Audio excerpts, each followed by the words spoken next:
questions we wrestle with as Christians about who God is, how do we live out our faith, what is the Bible, what is the truth of the Bible, what are we supposed to believe, how are we supposed to live.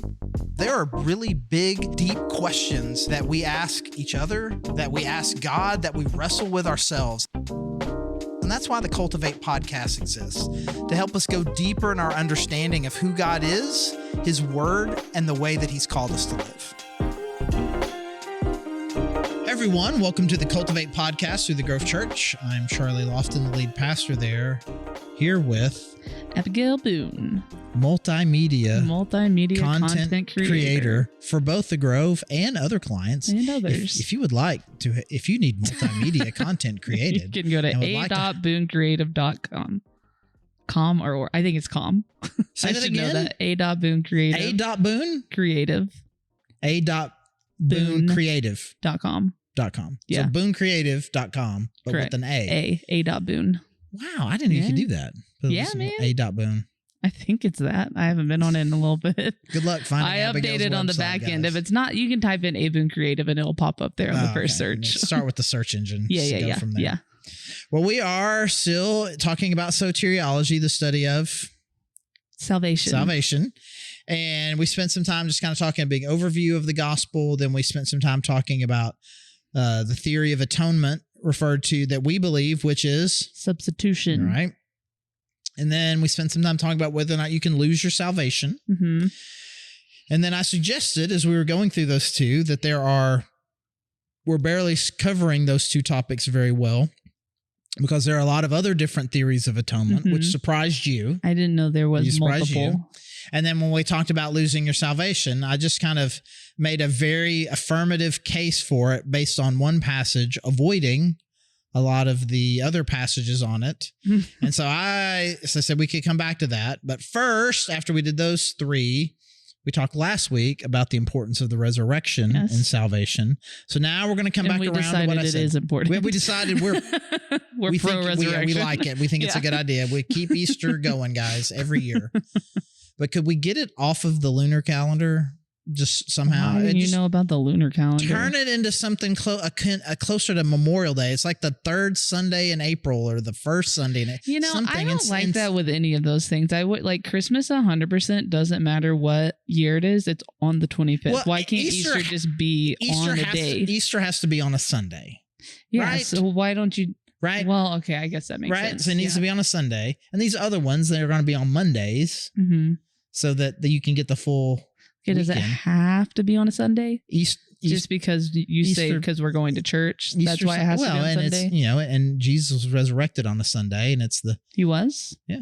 Did they call it Sunday? No. So how do you know? The first day of the week.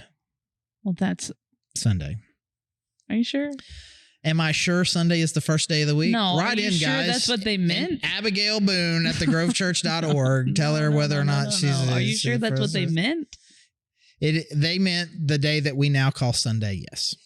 Because it was the day after the Sabbath, which is Saturday. I feel like this is flaky, but we'll get back to it later. Oh, my word.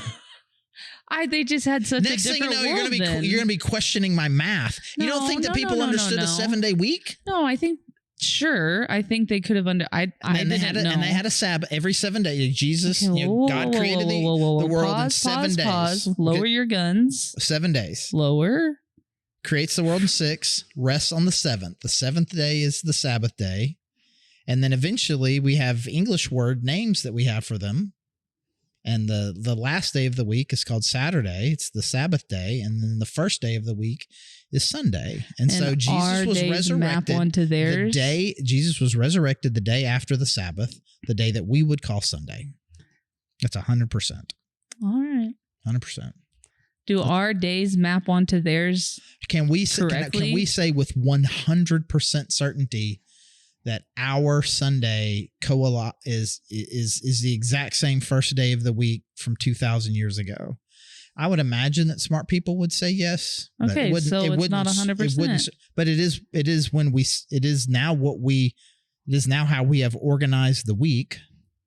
And so, yeah, we want to do it on what is our Sunday. That's what we want to do. Okay. Yeah. I'll look it up later. All right. Well, guys, thanks for joining us. We'll catch us next week. All right. Different theories of atonement. So we're just going to kind of work our way through a few of these. We've already talked about penal, penal, penal substitutionary atonement. Jesus takes the punishment for humanity's sin. Penal means punishment. Penal means with respect to laws. Oh, okay. Like it's the justice system. Okay. A penal code is like the set of laws. Mm-hmm. So he takes the punishment for humanity's sin, satisfying God's judgment, substitutes himself for sinners, bearing the penalty we deserve. The thing that we talked about. You owe a penalty. You owe that penalty to God. In order for God to his justice to be satisfied, a debt has to be paid. Either you pay it or someone else has to pay it. So Jesus pays it. All right.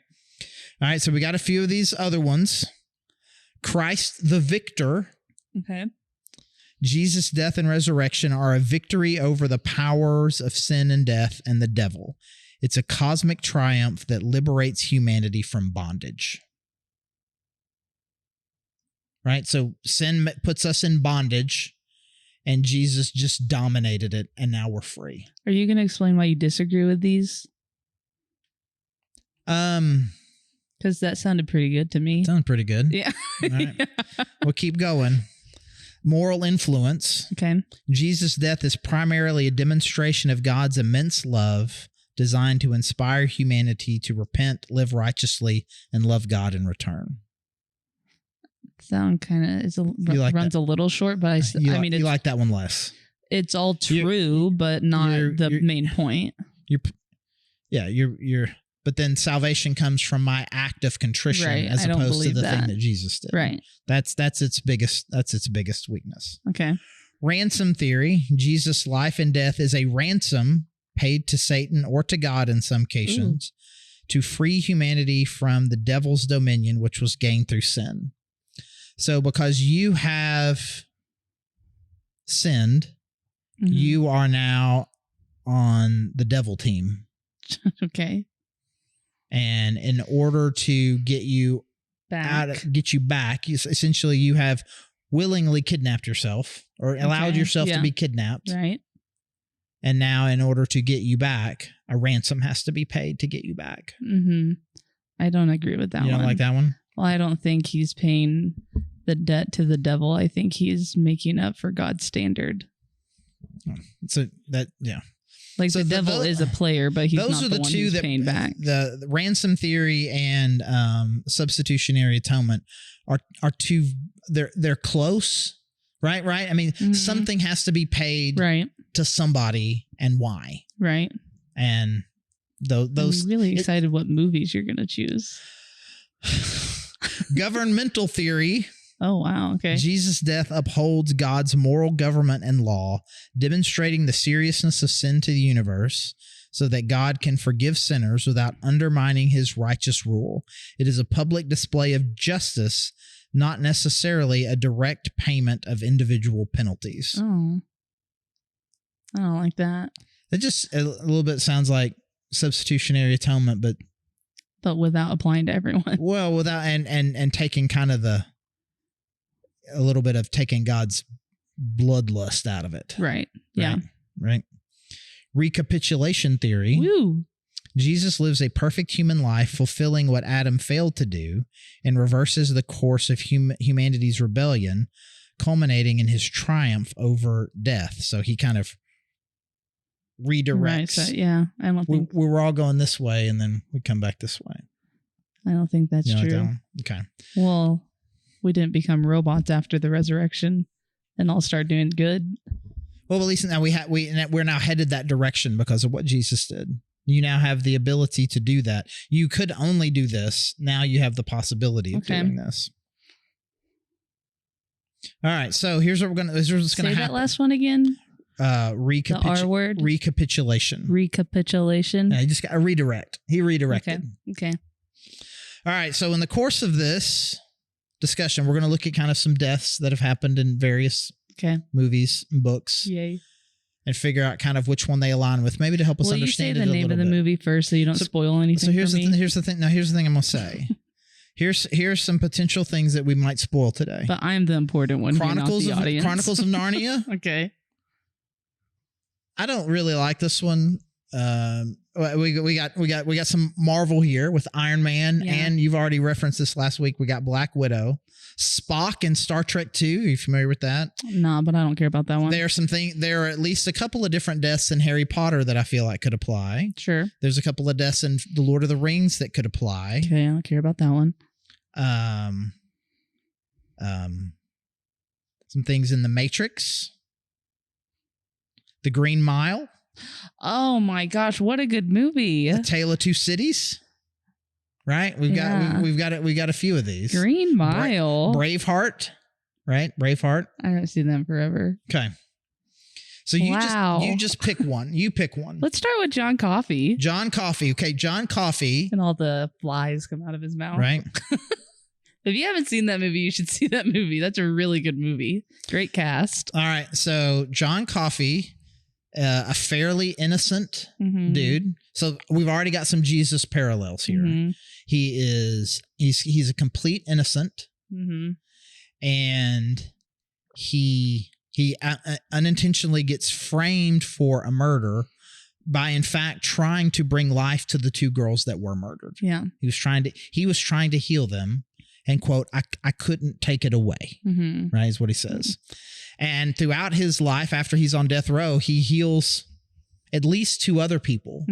Again, a very Jesus figure, a healer. Essentially, I mean, the healing that he does for that one dude's wife is almost a resurrection. I mean, she's not all the way dead, but she is all but dead. The thing that he does for Tom Hanks is more of like a UTI, right? Right, but that the woman was almost dead. Lieutenant Dan from Forrest Gump in that movie? I do not believe so. Okay, I do not believe so. Sorry, I got to refrain the movie talk in this. Okay. And so then he dies an unjust death. Who does he die for? I mean, I guess for the person who actually did commit. Well, that dude, they ended up finding out who that dude was, and he ended up dying anyway. Right, so not really. Right. So he was kind of just representational, but not really. I don't know. I don't know who I would say he died for. So then what? So he dies, and it has an effect. What effect does it have? Well, somewhat regret. Amongst the people, right? I mean, amongst the people that he didn't die for. Right. That is probably the best example of kind of the moral influence theory. Yeah, they did. Yes, they modeled their life. They were inspired by what a good person he was, the peace and humility with which he accepted his fate, and they were inspired to be better people. Yeah. Right. Is that one is called moral atonement? Yeah, the moral example. Okay. Also, possibility of a little bit of the recapitulation. Right. Right.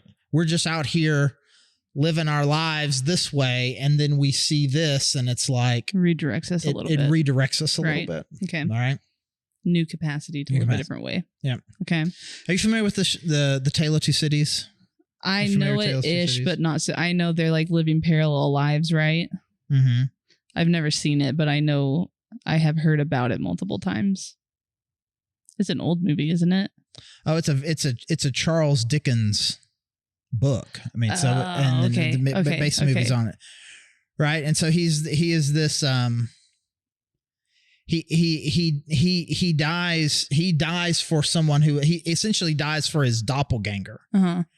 Right. And so he was not a good person. And someone who was a good person was his doppelganger was going to die, and he dies for him. And so it makes it a little bit difficult in that that seems almost like the devil theory. He was the bad guy, but he becomes a good guy. But I think it's probably very close to substitutionary atonement. I was gonna say, it seems like substitutionary. Someone committed a crime. I'm going to take the crime for the other person, right? And that's probably, to me, that's probably the most straightforward of those. A crime has been committed. Somebody needs to die. I'll die instead of him. Right. That is probably the closest to substitutionary atonement. Right. All right. So give me another one. Let's do Iron Man. Iron Man. Okay. This is really interesting. Okay. I don't know what he would represent other than sadness. Okay. So, Thanos is about to destroy everything again, but this time we're going to reduce the whole thing to atoms and start completely over. He steals the stones off of his hand, puts them on his glove. I am Iron Man. Snap. And that kills him. It ultimately kills him. What did he die to do? To save the universe. He saved the universe. He saved the universe through his death. Is this like the ransom one? In what way? We'll talk it out.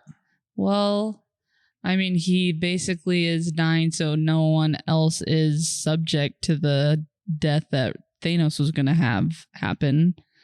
Also, I guess Thanos was trying to save them from famine. But like either he could die and take on all of it, or it was going to affect multitudes of other people. All right, let me read you one of these more obscure ones that I'm sure you're just hearing about. The governmental theory. Okay. Jesus' death upholds God's moral government and law, demonstrating the seriousness of sin to the universe so that God can forgive sinners without undermining his righteous rule. It is a public display of justice, not necessarily a direct payment of individual penalties. I'd say that kind of. Yeah, I mean, he's kind of. He is sacrificing himself in order to set things right. If I don't do this, the world is going to decay, right? And I can set it right by this powerful demonstration of love and sacrifice, right? For the sake of but it didn't apply to. It didn't necessarily map. No one had done anything wrong, right? I mean, the people that he died for, none of them had done anything wrong, right? So, but he saved them from a terrible fate by a powerful demonstration of love and justice. Yeah. Okay, let's take a hop, skip, and a jump over to Black Widow. Okay, staying in the MCU. Yes. Okay. I feel like that's a pretty substitutionary atonement one, because a sacrifice needed to be made for sure. And someone could have made, it's not all substitutionary because it doesn't apply to everyone, but it's kind of like the 1-to-1 ratio that like, I'm going to die in your place so this can be fulfilled. Yeah. So narrowly, she dies for Hawkeye. But not because Hawkeye had done anything wrong per se. And who is she paying the price to? I don't remember that guy's name. The Red Skull? Okay, yeah. But he's just the guardian. But maybe is it more close to the ransom? Like there's I'm good at this game. Jesus' life and death is a ransom paid to Satan or to God in some variation to free humanity from the devil's dominion, which was gained through sin. In order to get this stone, which would then be a part of this thing to save humanity, a price just had to be paid. Right. A price has had to be paid, not to satisfy some sort of justice, but in order to set things right and to liberate the stone and to then ultimately liberate humanity, right, a ransom has to be paid. Yeah. And almost to whom is a little bit irrelevant. He is kind of a random character. Red Skull. He was from the original Captain America movie. It was like he touches the Tesseract and gets kind of beamed out of there, and now is like, because of his greed, has to play this role. Like when he showed back up, I was like, "Whoa, throwback! Whoa. Forgot about you. Where'd you come from?" Chronicles of Narnia. I don't know it as well, sadly. But that was a very intentional. Who died? Is it Aslan? The lion. Okay. Right, and that was a very intentional Christian allegory. Some of these other ones are kind of like. But did they line up with substitutionary? I don't really know anything about the death story of it. You're gonna have to fill me in on the rest of them. Right, and so So Edmund, the younger of the brothers, has betrayed humanity. Oh. And as such deserves to die. Okay. But Aslan can take the penalty for him. Okay. So in a very narrow way, he is paying for Edmund's sin. Mm-hmm. But who's he paying this price to is the witch. Okay. Which deviates it from penal substitutionary atonement, which kind of makes it kind of somewhere in between substitutionary atonement and ransom theory. Mm-hmm. But also allow me to read this one again. Okay. Christ the victor. Jesus' death and resurrection are a victory over the powers of sin, death, and the devil. It's a cosmic triumph that liberates humanity from bondage, because the way the dark magic or the deep magic was written, it was him dying for Edmund was this powerful victory over the White Witch's power that she held over the universe, because it was also written that he would come back to life and then he would have this renewed power and her power would diminish. And so it would not surprise me. I did not look this up beforehand. It would not surprise me if C.S. Lewis was Christ the victor, if that was not his. Is the incredibly wrong to think like that theory is true, but that's not what salvation is? Like, it was victorious and it did do all those things, but that's not what.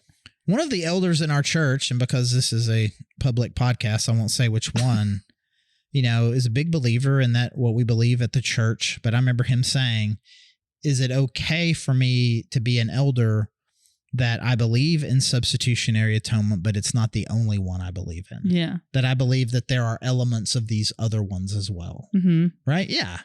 Okay. It's really hard to disagree with Jesus' death and resurrection are a victory over the powers of sin and death and the devil. It is a cosmic triumph that liberates humanity from bondage. It's hard. That's hard to disagree with, because I kind of feel like last episode I said kind of that. But pure substitutionary atonement people will be like, how did it triumph? But how did it? Yeah. Like, but what did it do? Mm-hmm. What do you mean do? It did, right? Yeah. So anyways. Okay. Oh, we should do Harry Potter next. Okay. So spoilers.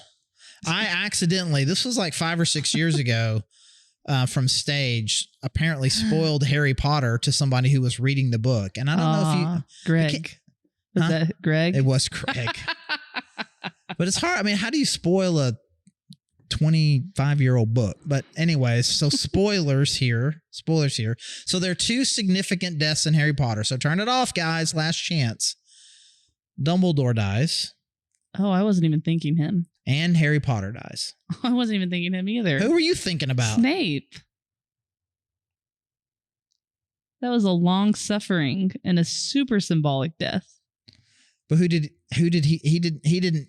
His death was significant. I mean, Harry Potter's is the closest to Jesus because he actually came back to life. He dies, dies, and ultimately his death. Now everyone is protected from Voldemort's and his people's spells. Mm-hmm. Like, their spells no longer are binding. Right. Yeah. I mean, just all sorts of imagery. Mm-hmm. So you got to start with Harry Potter. Okay. You got to start. If you're going to figure out that he is clearly the Jesus figure. Okay. In there. And so he died, and his mom the same way, right? Yeah. She died to save her. I would have gone for Lily and Snape before the other two. Harry Potter is absolutely number one. Okay. I mean, there's so much sacrificial death in there. I mean, if you're going to make me pick another one, I'm picking Dobby. Oh, and Sirius. Sirius died, hot take here. He died because he was being too braggadocious. He was bragging while he was maybe. I boo-hooed in that book. Yeah. It's just not fair. As far as someone, I'm going to die so someone else doesn't have to die. Dying tragically in a war battle like Sirius does, or say Lupin and Tonks or whatever. That's one thing, right? But Harry Potter, both Harry Potter and Dumbledore both willingly die for some greater purpose. Right. Yeah. Which is what would separate them from Snape, who tragically dies. For one other. Right. but these two, I'm choosing to die in order to bring about some greater good. Mm-hmm. And so Harry Potter dies willingly. Mm-hmm. In part that then it would be I guess they hadn't killed the snake yet. Spoilers. Right.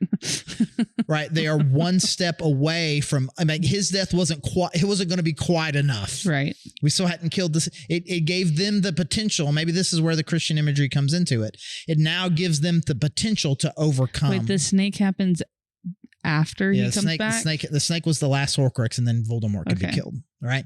And so, but it's like he died so that then they could be set free from this villain. So it was not really substitutionary atonement. That feels more like is Ransom the one where you're paying for the devil's side?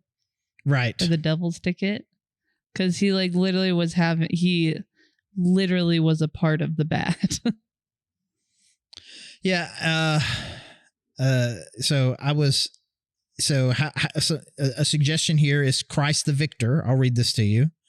Harry's willingness to die allows the piece of Voldemort's soul within him to be destroyed. The act of self-sacrifice disarms Voldemort of his ultimate power over death and delivers the wizarding world from his tyrannical reign.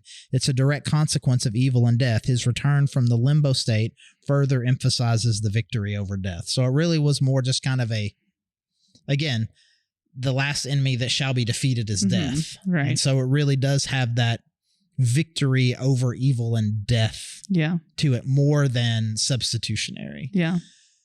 Remember when I tried to understand the Trinity as Horcruxes? I do remember that. Dumbledore's death probably has a little bit of substitutionary atonement in it, in that, if he died so Draco wouldn't have to. Yeah. And Draco was in that situation not only because of his sin, but because of his family's sin. And, and we see this not to the last book, but right, that he's like, I can't have Draco's soul maimed on my account. Mm-hmm. And this would kill him.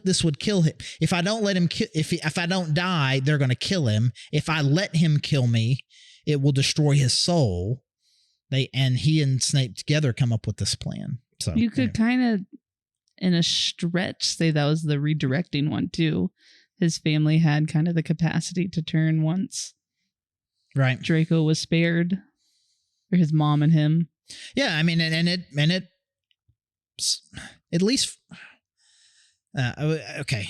This is a different podcast, but I am very beginning to end very anti-Malfoy family. There's nothing that happened. Really? There's nothing that happened at the end of that book that all three of them still shouldn't be in jail.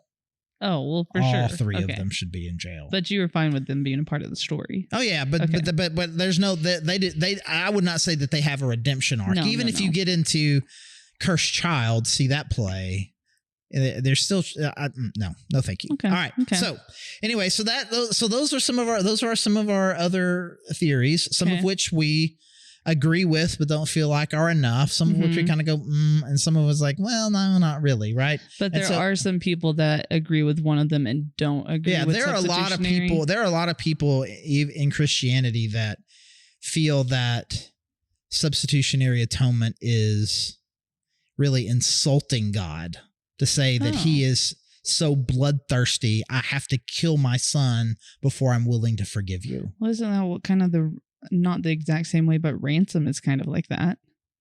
But it's one thing to kind of have to pay the devil compared to paying yourself. Pay some cosmic price in order to rebalance the universe, as opposed to God saying, I ain't forgiving nobody unless I get my blood. Well, none of the other ones. That is one of the primary objections to it. It seems like none of the other ones really hit on God's holiness, though, of like who he actually is and what our sin, what the offense was. Yeah, his holiness, and again the beauty, or I think the theological beauty, I guess, of the substitutionary atonement is it really builds on the sacrificial system, the scapegoat from Leviticus, of just this idea of God demonstrating from the very beginning the blood sacrifice that is required for sin as a real demonstration of how bad it is. Mm-hmm. It is way worse than you've done something bad. And again, some of those other ones do too. And so I'm not here today to knock any of these except for moral example theory. Okay. I mean, that's the one, like you, right. like even, yeah, that's not it. Yeah. But these other ones are, I feel like, can kind of give a little bit of shine. Shape. Yeah. Give shape to it. But I still think at its core, yeah, the wages of sin is death. Yeah. That's and I also, and maybe I'm focusing on it too much, but I just think you lose all relativity if it's not in relation to God's standard and his design. Yeah. And I feel like substitutionary atonement is the only one that acknowledges that to the degree that it makes that an important factor. Because if you think sin, you're like, according to what? Right. You know? Right.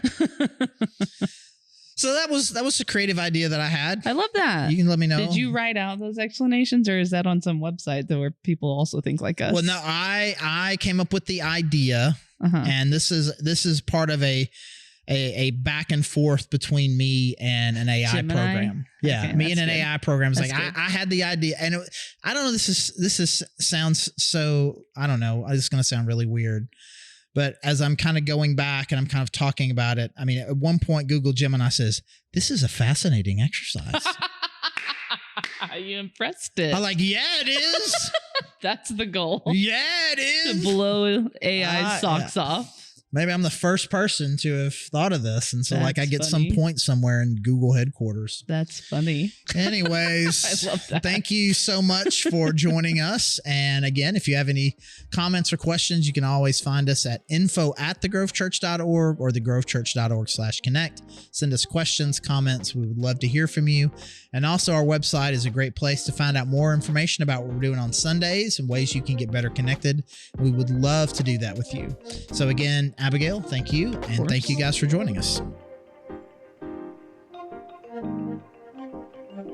Thank you for listening to the Cultivate Podcast. Our hope is that you are taking steps to go deeper in your faith, that you are asking big questions and you're looking for answers.